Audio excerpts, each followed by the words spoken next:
Bonjour mes élèves, mes amis. Dans cette vidéo, cette vidéo, c'est la suite de la vidéo précédente concernant le contrôle à distance numéro 2, deuxième semestre. Dans cette vidéo, on va essayer de faire la correction des questions de calcul. Dans la vidéo précédente, on a essayé de faire une analyse technique du système comme l'indique la photo. On a vu la vidéo.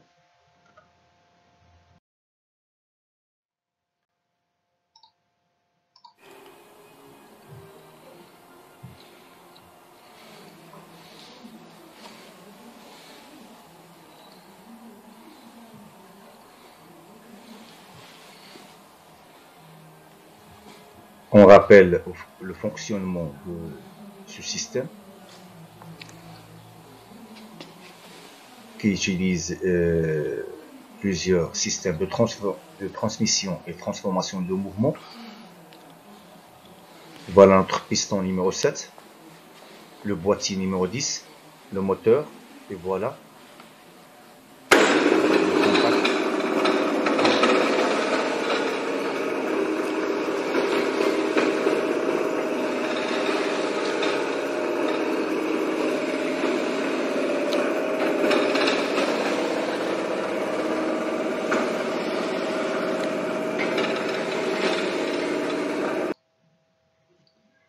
Donc, c'est pas la peine de continuer. On a déjà vu ça dans la vidéo précédente. Donc, on a fait l'analyse technique. Ceux qui n'ont pas compris le fonctionnement du système, ils n'ont qu'à revenir en arrière dans la vidéo précédente. Bon. Ce qui nous concerne, ce qui est important dans cette vidéo, ce sont les questions de calcul.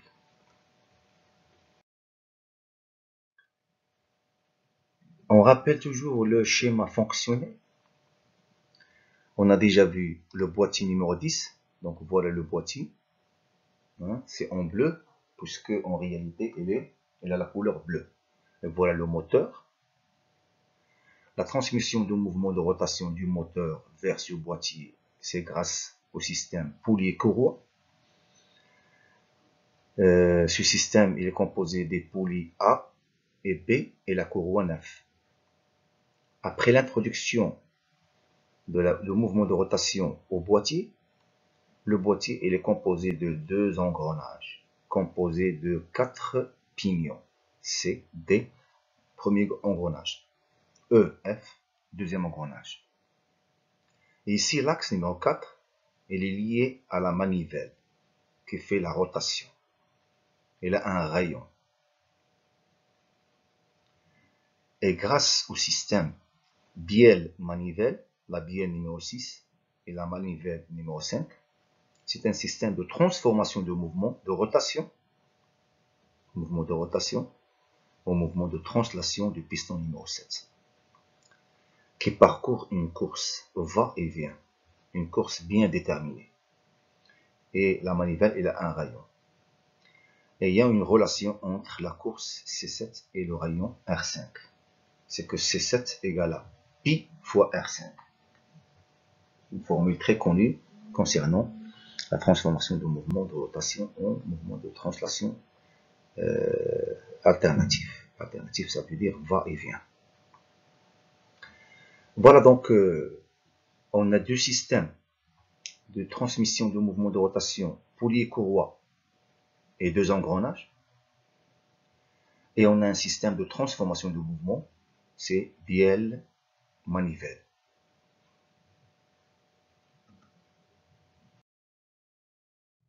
Les questions de calcul, avant de passer aux questions, on doit lire les données numériques.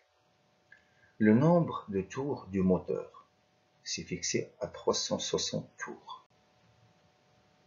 Ça veut dire, c'est une suggestion que le moteur va tourner de 360 tours. Le diamètre de la poulie A, 50 mm, diamètre de la poulie B, 300 mm, c'est pour l'utiliser dans la formule pour avoir le rapport de transmission.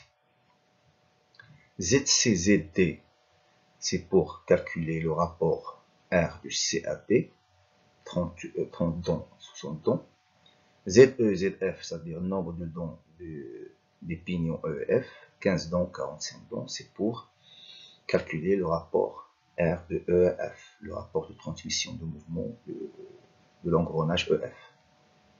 Et on a le rayon de la manivelle, 14 cm. Et on a la formule qui lie la course que parcourt le piston 7, soit du va ou bien du vient, soit aller, soit retour. C'est pi fois le rayon de la manivelle 5.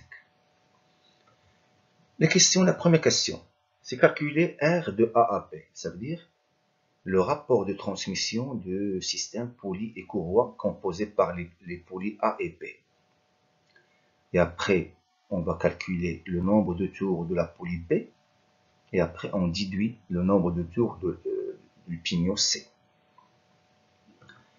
Deuxième question, on calcule le rapport de transmission du premier engrenage composé par les pignons C et D. Et après, on calcule le nombre de tours du pignon D et on déduit le nombre de tours du pignon E.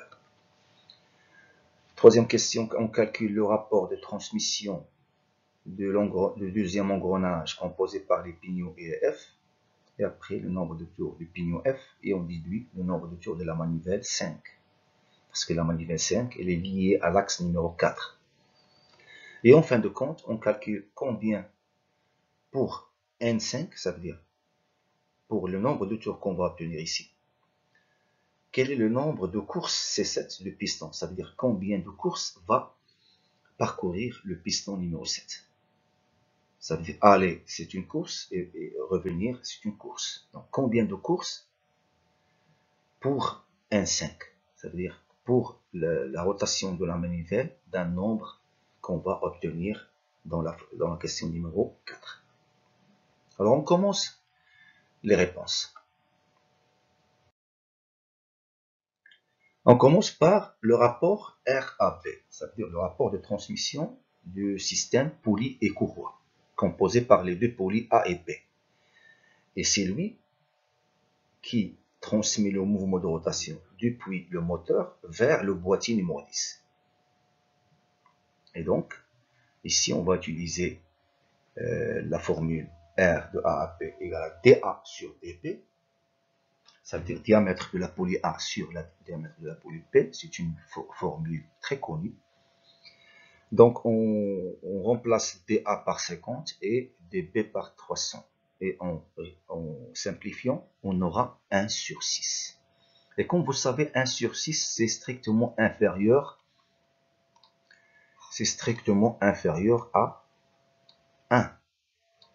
Et lorsque le rapport est inférieur strictement à 1, on dit que le système, c'est un système réducteur. Ça veut dire que la vitesse va être réduite par ce système. C'est un système réducteur. Soit le système est réducteur, soit il est amplificateur. Lorsque le rapport de transmission, on aura une fraction inférieure strictement à 1, on dit que le système est réducteur. Ça veut dire qu'il va nous réduire la vitesse. Et c'est ce qu'on veut. Après, on calcule NP, le nombre de tours de la poulie B. Mais on ignore NA. Ça veut dire le nombre de tours de la poulie A. Mais on sait que la poulie A, elle est attachée à l'axe 1. Et l'axe 1, il sort du moteur M. Ça veut dire que le nombre de tours du moteur est égal au nombre de tours de la poulie A. Parce que la poulie A, suivant le schéma fonctionnel, la poulie A est attachée à l'axe 1 et l'axe 1 sort du moteur. Donc lorsque le moteur tourne à 360 tours, donc la poulie A va tourner le même nombre de tours. Et dans ce cas, on utilise la formule R de A à B égale à NB sur NA. Et on obtient NB égale à NA fois R de A à B. Et dans ce cas, on remplace NA par 360 tours et R de A à B par 1/6. Donc, on aura un P égale à 60 tours. Donc, si NA tourne de 360 tours comme le moteur, B tourne à 60 tours. C'est que le système poulie et courroie, c'est un système réducteur. Alors, depuis 360 tours, on n'a obtenu que 60 tours. C'est que on a transmis le 1/6. C'est pour savoir pourquoi il faut calculer le rapport premièrement. C'est pour définir que ce système, c'est un système réducteur. La preuve, c'est que NP égale à 60 tours lorsque NA égale à 360 tours. C'est que le système poulie et courroie, il a réduit la vitesse. Après, on déduit un C, ça veut dire le nombre de tours du pignon C. On sait que le pignon C et la poulie B, comme l'indique le schéma fonctionnel, la poulie B et le pignon C, ils sont attachés, les deux, avec le même axe numéro 2. Donc, il faut l'écrire. La poulie B et le pignon C sont attachés au même axe numéro 2. Donc, ils ont le même nombre de tours. NC égale à NP. Et dans ce cas, NC va tourner le même nombre de tours que la poulie B. Donc, 60 tours.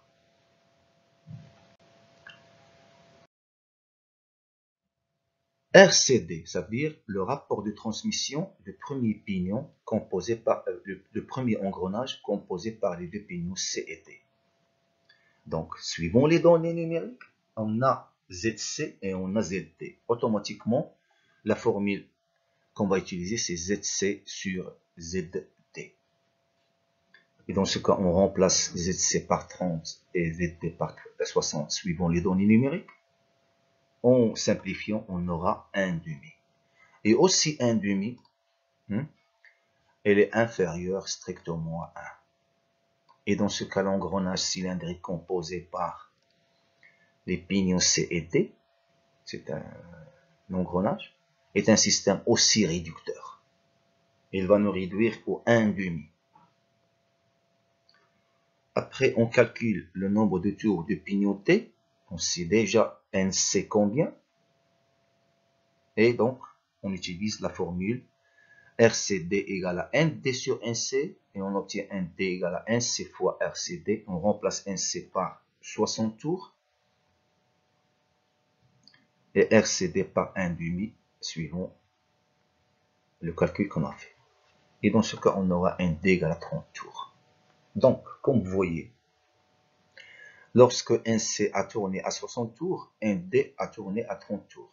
Ça veut dire qu'on a réduit la vitesse. Et c'est la preuve que l'engrenage cylindrique C et D est un système réducteur. Et la preuve aussi, c'est que RCD, le rapport de transmission, est égal à 1/2.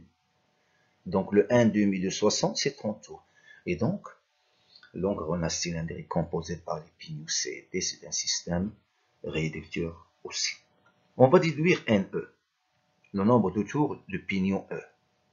On sait que le pignon E et le pignon D sont attachés tous les deux au même axe numéro 3. Donc, on va écrire les pignons D et E sont attachés au même axe numéro 3. Donc, ND égale à NE. Ça veut dire qu'ils vont tourner le même nombre de tours. Et puisque ND égale à 30 tours, donc NE, c'est 30 tours aussi.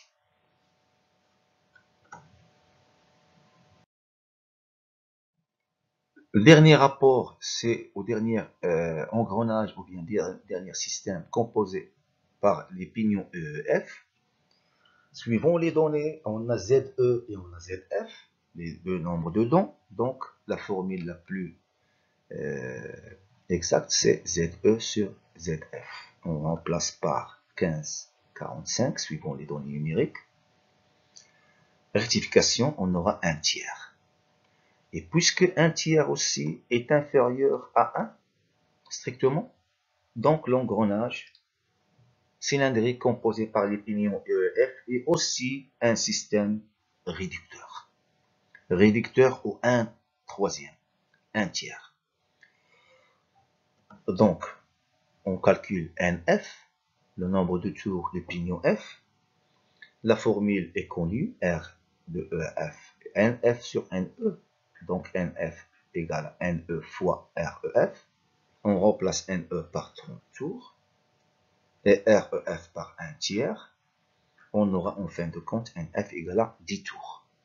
Et comme vous voyez, c'est la preuve que l'engrenage cylindrique composé par les pignons EF est un système réducteur. Parce que E va tourner 30 tours et F va tourner que 10 tours. Ça veut dire qu'on a réduit au 1 tiers, 1 troisième. Le 1 troisième de 30 tours, c'est 10 tours. Donc NF va tourner 10 tours. Alors, combien va tourner la manivelle 5? Puisque la manivelle 5 et le pignon F sont attachés au même axe numéro 4, donc le pignon F et la manivelle 5 sont attachés au même axe numéro 4, donc ils vont tourner le même nombre de tours. Donc NF égale N5. Ça signifie que N5 va tourner à 10 tours. Donc la manivelle numéro 5 va tourner de 10 tours. Alors, notre dernière question.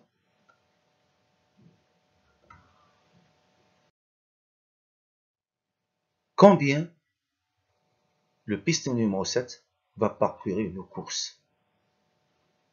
Alors, qu'est-ce qu'on sait? Le pignon 7 parcourt une course C7 lorsque la manivelle 5 tourne un demi-tour.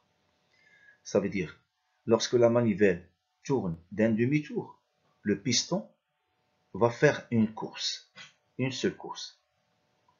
Donc, lorsqu'il fait un tour, il va faire deux courses, va et vient. Donc, un demi-tour, une seule course. Un tour, deux courses.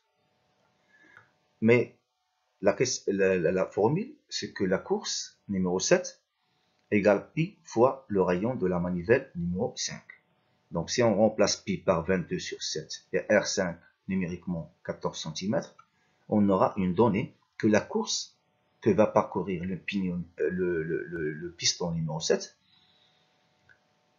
soit on va ou bien et vient. C'est 44 cm, exactement.